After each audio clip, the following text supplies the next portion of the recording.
मैं तेरी चितौनियों के मार्ग से मानो सब प्रकार के धन से हर्षित हुआ हूँ। शनिवार 18 नवंबर 2023। आज के मनन के लिए मैंने आप ही के लिए चुना है मार्कुस अध्याय 8 और उसका 21वां वाक्य। उसने उनसे कहा, क्या तुम अब तक नहीं समझते?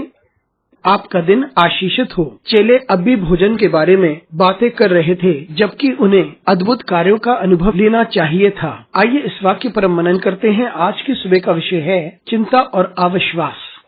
ये वह समय की बात है जब चेले एक यात्रा पर थे और उन्हें महसूस हुआ कि उनके पास सिर्फ एक ही रोटी थी, और फिर वे एक दूसरे से बातें कर रहे थे कि उनके पास रोटी नहीं थी, क्योंकि यीशु मसीह ने उन्हें चेतावनी दी थी कि उन्हें हेरोद और फरीसियों के खमीर से सावधान रहना चाहिए। और वे एक दूसरे से बातें कर रहे थे कि उनके पास रोटी ही नहीं है। वे समझ ना पाए कि यीशु मसीह क्या कह रहे थे, और वे इस बात की चिंता कर रहे थे कि उनके पास कोई रोटी ना थी। और यीशु मसीह ने उनसे पूछा कि कितनी टोकरियां रह गई थी जब 5000 को भोजन खिलाया था, और उन्होंने उत्तर दिया 12। और फिर यीशु मसीह ने पुनः पूछा कितनी टोकरियां बच गई थी जब 4000 को भोजन दिया गया था, और उन्होंने जवाब दिया 7। इतने अद्भुत कार्यों का अनुभव करने के बाद चेले आज भी चिंता कर रहे थे और एक दूसरे से बहस कर रहे थे, और उन्हें ये यकीन नहीं हुआ था कि यीशु मसीह जो उनके साथ है वो कुछ भी कभी भी कर सकता है। कोई ऐसा विशेष समय नहीं होता है जब यीशु मसीह अद्भुत कार्य करते हैं। यीशु मसीह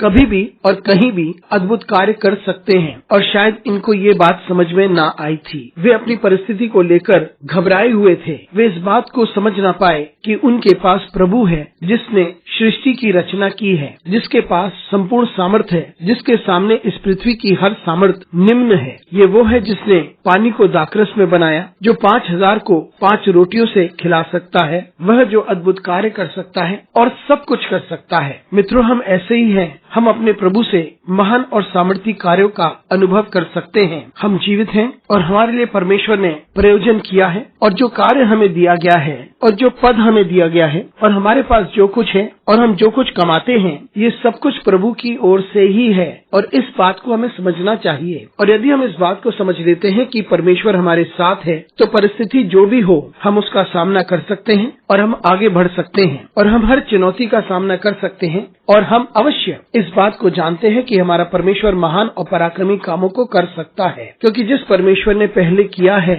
वो अभी भी उस कार्य को कर सकता है और अनंत काल तक कर सकता है, क्योंकि वह प्रभु है। इस बात को हमें यकीन करना चाहिए और इस बात को समझना चाहिए कि वह प्रभु हमारे साथ अब है, और वो हमारा इमानुएल है। अनुग्रहकारी परमेश्वर स्वर्गीय पिता, तुझे धन्यवाद देते हैं क्योंकि तू हमें ये बात समझाता है। हमारी सहायता कर परमेश्वर, ताकि हम इस बात को समझ सके कि तू हमारे साथ निरंतर बना रहता है। हमारे साथ परमेश्वर तू बना रहे। यीशु मसीह के नाम से मांगते हैं, आमीन।